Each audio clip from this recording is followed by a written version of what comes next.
significant matters that must be discussed. The first one is, ano ba ibig sabihin ng strong evidence of guilt? No, kasi nasa constitution natin yan regarding bail na bail will not be granted if there is no strong evidence of guilt. But anong ibig sabihin nun? Kasi alam natin yung proof beyond reasonable doubt, alam natin yung preponderance of evidence, yung clear and convincing evidence, but hindi natin alam, o hindi karamihan sa atin hindi alam, including myself by the way, hindi natin alam kung ano ba ibig sabihin ng strong evidence of guilt.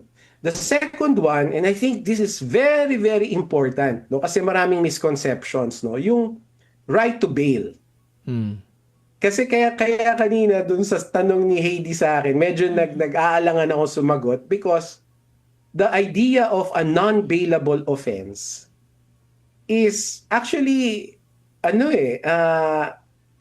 if you think about it from the perspective of the Constitution, is offensive, do, kasi lahat dapat ng tao, lahat ng Pilipino ay may karapatan magpiyansa.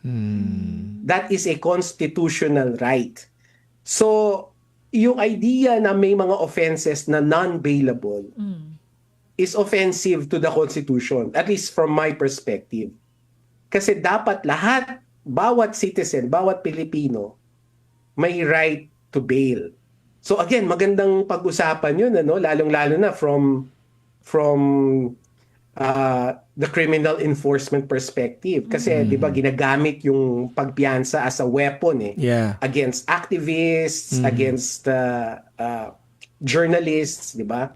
O So, kaya yung dalawang bagay na yun. O kaya, attorney, yung sinasabi na kalaban sa politika, kakasuhan ka ng non-bailable. Kasi parang nakakulong ka na din. Di ba?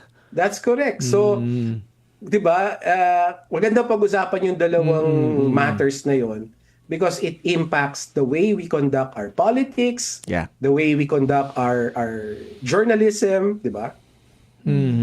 Okay. Dami ko pang gustong itanong at wala na kaming oras.